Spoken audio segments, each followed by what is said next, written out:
അത് തെറ്റാണ്. ഞാൻ അങ്ങനെ പറഞ്ഞിട്ടേ ഒരു വിമർശനമേ ആയിരുന്നില്ല. ഞാൻ പറഞ്ഞതൊക്കെ പഴയ മുമ്പ് കാര്യം പറഞ്ഞതാണ്. നമ്മുടെ സാമൂഹ്യത്തിൻ്റെ അകത്ത് ഈ ഓരോരോ കുടുംബത്തിൻ്റെ ചില നേതൃത്വം ഇങ്ങനെ പോയിക്കൊണ്ടിരിക്കുന്നത്. നമ്മുടെ പാർട്ടി എൻ്റെ ആർട്ടിക്കിളിൽ എൻ്റെ ഒരു പാർട്ടിയെക്കുറിച്ച് മാത്രമല്ല പറഞ്ഞിട്ടുള്ളത്, എല്ലാ പാർട്ടികളെയും ചൂണ്ടിക്കാണിച്ച് തന്നെ എഴുതിയിരിക്കുന്നത്. പല ഉദാഹരണങ്ങൾ കൊടുത്തു എന്ന് മാത്രമേ ഉള്ളൂ.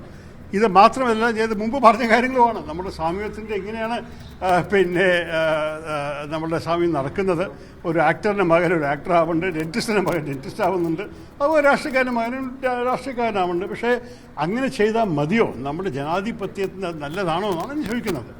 ആ ചോദ്യം ഞാൻ മാത്രമല്ല ചോദിച്ചിരിക്കുന്നത്. 2017 രാഹുൽ ഗാന്ധി ബർക്ക്ലിയിൽ പ്രസംഗിച്ചൊരു കാര്യമാണത്. അദ്ദേഹം തന്നെ പറഞ്ഞൊരു കാര്യമാണ്. അപ്പോൾ എനിക്ക് ഇതിൽ വലിയൊരു അതിശയം തോന്നിയത് എന്താണ് ഇങ്ങനെ ഒരു റിയാക്ഷൻ വന്നിരിക്കുന്നത്. ചിലർക്ക് വിവാദം ഉണ്ടാക്കാൻ ഇഷ്ടമാണ്, പക്ഷെ ഇത് വലിയൊരു അത് ശരി.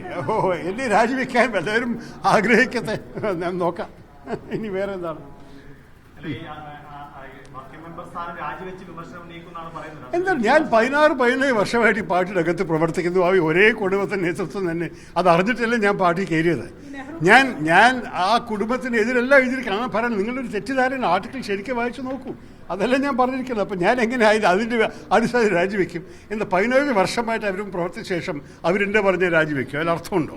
എനിക്ക് രാജിവെക്കാൻ ആവശ്യമുണ്ടെങ്കിൽ അതിൻ്റെ സമയം വന്നാൽ നിങ്ങൾക്കൊക്കെ അറിയും. പക്ഷേ ഇപ്പോഴാണ് ഒരു വ്യക്തി എന്തോ ശരിക്കും വായിക്കാതെ കാണാതെ കേൾക്കാതെ ചില കാര്യങ്ങൾ പറയുമ്പോൾ അതിനുവേണ്ടി അതിൻ്റെ അടിസ്ഥാനത്തേക്ക് രാജിവെക്കാൻ ആവശ്യം.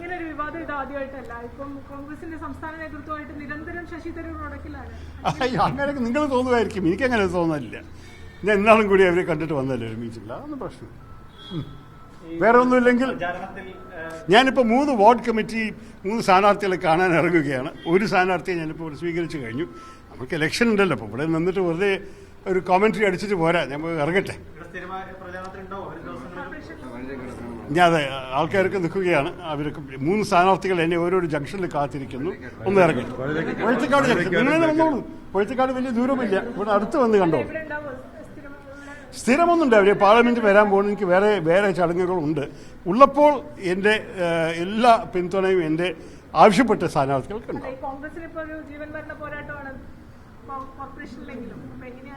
അല്ല, ഇത് നോക്കൂ, നമ്മൾക്ക് ഒരു കാര്യം അറിയണം. ഇത് കുറച്ച് വൈകിപ്പോയി. കോർപ്പറേഷൻ്റെ പ്രവർത്തനം കുറച്ചുകൂടി നേരത്തെ ആരംഭിക്കായിരുന്നു പലവരും അഭിപ്രായമുണ്ടല്ലോ. പക്ഷേ ഇപ്പോഴത്തെ ഈ ബാക്കിയുള്ള സമയമെങ്കിലും നന്നായി ഉപയോഗിക്കട്ടെ എന്നാണ് എല്ലാവരും ആഗ്രഹം. കേട്ടോ, ചില നല്ല സ്ഥാനാർത്ഥികളുണ്ട്. ഞാൻ അറിയപ്പെടുന്ന സ്ഥാനാർത്ഥികൾ എന്നെ നേരിട്ട് ആവശ്യപ്പെട്ടവർക്ക് വേണ്ടി ഞാൻ ഇറങ്ങുന്നു. അത്രയും ഞാൻ പറയുന്നുള്ളൂ ഈ സമയത്ത്. പക്ഷെ പലവരും നല്ല സ്ഥാനാർത്ഥികളാണ്. കോൺഗ്രസ് പാർട്ടിയിലെ കഴിവുള്ളവരുണ്ടെന്ന് ആർക്കും ഒരു സംശയവും വേണ്ട. പ്രത്യേകിച്ച് നമ്മുടെ യുവ സ്ഥാനാർത്ഥികൾ ഈ തവണ നല്ലോണം യുവ സ്ഥാനാർത്ഥികൾ ഇറങ്ങിയിട്ടുണ്ട്. അവർക്ക് കഴിവുണ്ട്. ചില പുതുമുഖങ്ങൾ ആൾക്കാർക്ക് പരിചയം കിട്ടാനുള്ള സമയമുണ്ടോയെന്ന് മാത്രമാണ് ഒരു സംശയം. അല്ലെങ്കിൽ അവരുടെ കഴിവിനെ കുറിച്ച് ഒരു സംശയവും വേണ്ട. ശബരി ഒരു എക്സാമ്പിൾ. നമ്മൾ ജയിച്ചാൽ അധികം തന്നെ നമ്മൾ മേയർ സ്ഥാനാർത്ഥി, എനിക്ക് ഒരു സംശയമില്ല.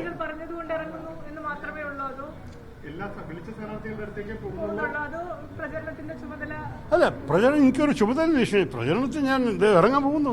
2-3 വാർഡ് കമ്മിറ്റി ഓഫീസ് തുറക്കട്ടെ, കാണാം.